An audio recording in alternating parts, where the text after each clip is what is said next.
A mysterious virus has wiped out almost everyone on Earth. A man wakes up in a huge hole full of dead bodies, and although he survived, he can't get out of there. When you look into his eyes, you can't tell if he's alive or dead. But suddenly he blinks, and his whole body starts making noise and moving in a strange way, looking like a zombie or someone heavily addicted to drugs.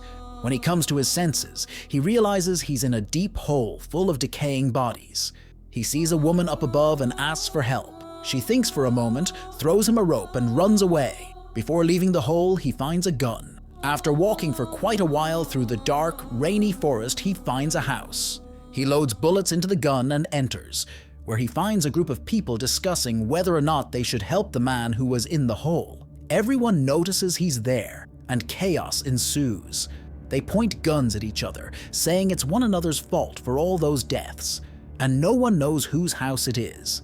He tries to explain that he woke up among the bodies, doesn't remember anything, and that a woman with Asian features helped him get out. The others argue with the woman for having helped him since they don't know who he is, but he also doesn't know who they are. Out of nowhere, a man lying on the floor starts screaming very loudly, and his body makes the same strange noises.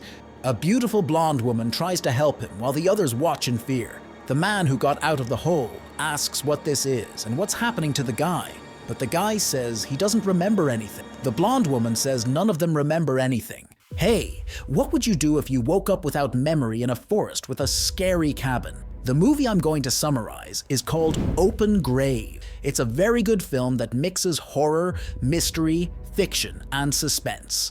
This film is in the top 10 movies I've watched this year. I confess that I only discovered this film now, and despite being from 2013, it puts many current films to shame. That's why I invite you to subscribe to the channel, activate the bell, and leave a like to receive the best recaps. They explain that they don't have computers or cell phones to talk to other people, but they have some plastic badges. At least they managed to know their names.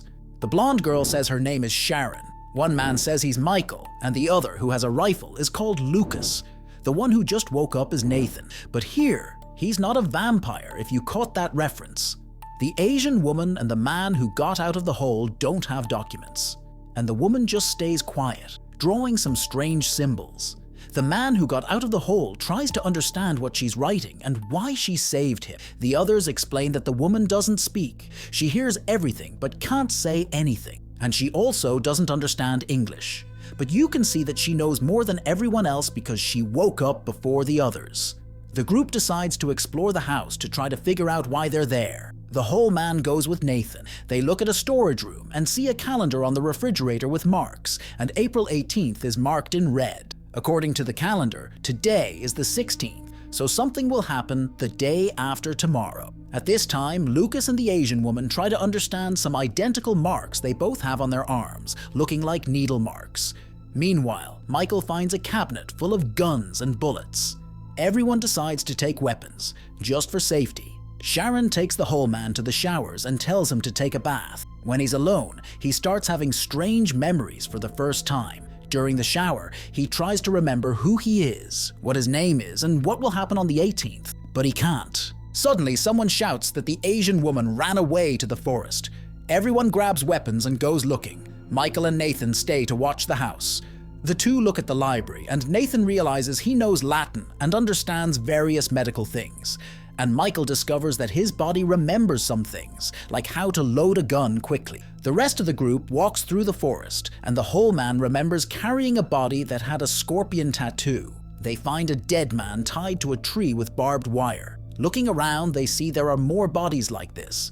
They hear a woman scream and go to see what it is. They arrive at a small house and enter, where they see the Asian woman feeding a woman who is tied up like an animal. She gets angry and tries to hit the whole man, screaming that he did something to her daughter. He has to hit her with the gun to knock her out. They also see a security camera, which means there must be a control room. The next morning, the group goes to the forest again. Michael and the Asian woman stay on watch.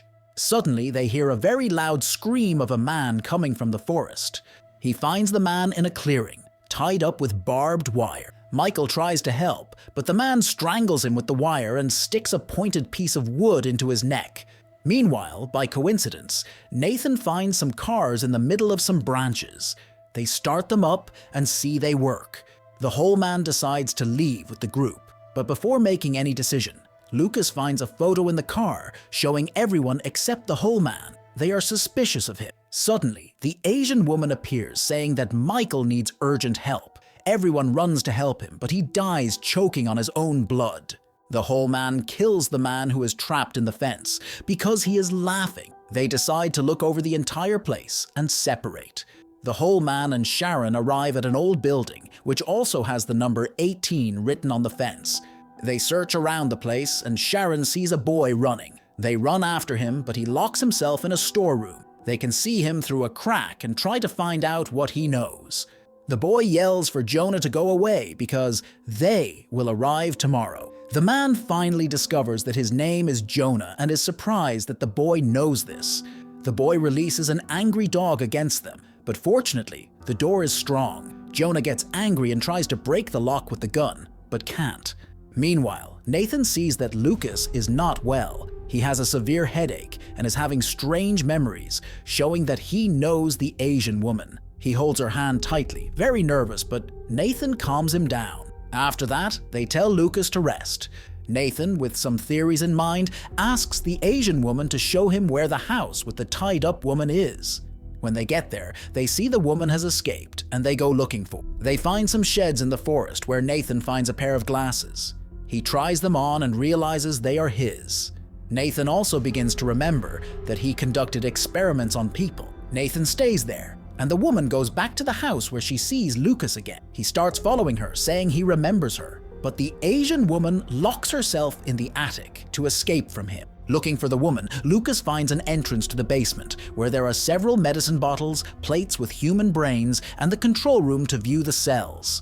All the cells are open. Meanwhile, Nathan continues looking at the sheds and hears a woman crying inside one of them. He opens the door and sees that woman from the house holding her dead daughter. She calls Nathan a murderer and tries to attack him, but he closes the gate in time. Nathan leaves the sheds and sees strange people coming from all sides. Everyone is screaming and crazy to tear his head off. In the basement of the house, Lucas finds a video camera and watches a video. Jonah is in it, saying it's day 96 of a research project, and one of the people finally reacted well to the injections, so they're on the right track. But there's a problem: memory loss. According to him, people faint and almost die at the beginning, but then wake up and don't remember anything. Lucas and the Asian woman appear in the video as people from the experiment.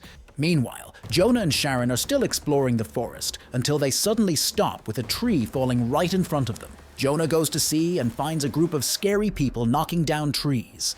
When Jonah calls to them, the infected start chasing the pair, who run scared back to the car. Unfortunately, the car doesn't start, and Jonah needs to push to get it working, with the infected on his tail. To Sharon and Jonah's relief, the infected suddenly stop running. Jonah discovers that these bodies he saw hanging from trees along the way are a way to prevent the infected from crossing, functioning as a repellent.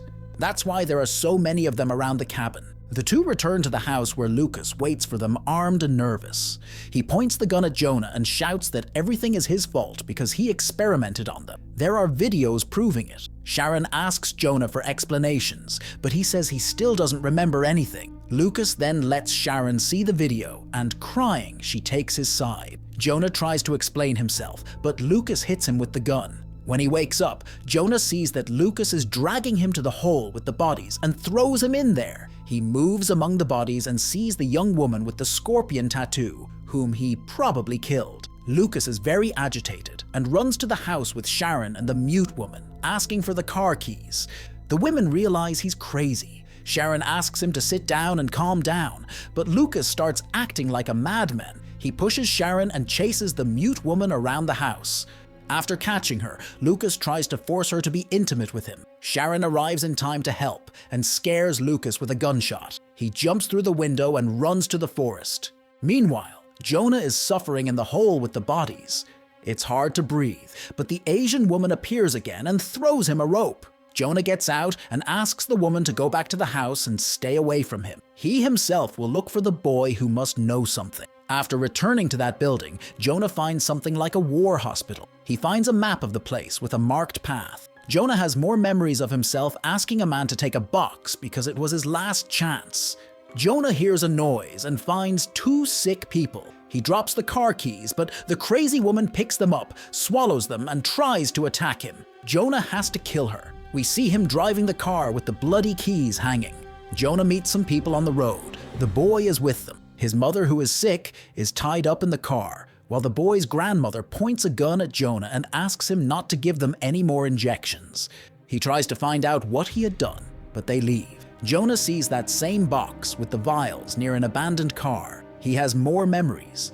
He remembers that a virus emerged that kills people's brains, and he created the temporary vaccine that delays this and is in the vials, made for the army to use.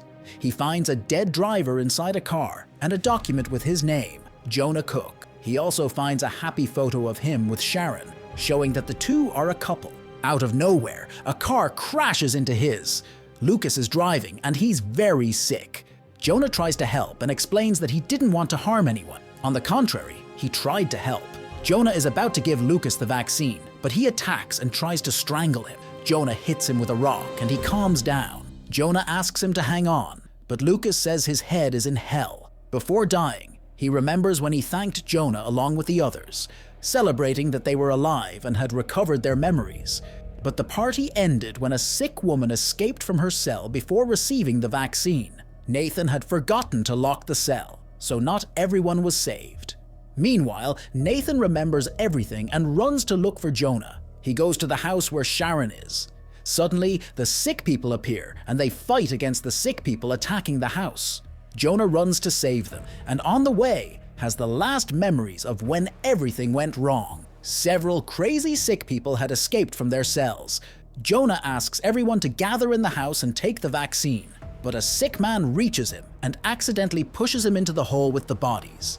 Inside, Jonah sees that he was bitten and takes the vaccine. Day 18 dawns.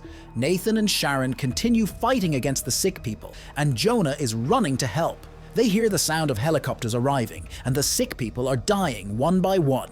Nathan remembers that the rescue was going to arrive on the 18th. He tries to tell the military that they're alive, asking them not to shoot. But the armed group has orders not to leave anyone alive, so they kill Nathan. Jonah and Sharon are horrified. The two meet and try to hide. The mute woman also hides well in the forest. Sharon feels a pain and sees that she was stabbed by the sick woman from the house. Jonah shoots her and takes Sharon to the hole with the bodies. They fall in there, trying to hide from the military and take the vaccines again. Sharon passes him a paper to remember everything. The military arrives and throws more bodies into the hole without seeing them. Jonah wakes up after some time, not remembering anything again, and the paper is lost among the bodies. He comes out from under Sharon's body, finds the gun in his pocket and tries to get out. The nameless Asian woman saves him again. We hear Sharon's voice reading the paper. She explains that they are doctors fighting against a deadly disease that has spread throughout the world. The mute woman is the key to the cure because she is immune to the disease. That's why it's important to save her at all costs, and then everyone else. In the last scene, Jonah and the mute woman arrive near a huge hole full of thousands of bodies. And so the movie ends, suggesting that there would be a sequel. What rating would you give this movie? So that's it. Activate the bell to be notified of new summaries. Until next time.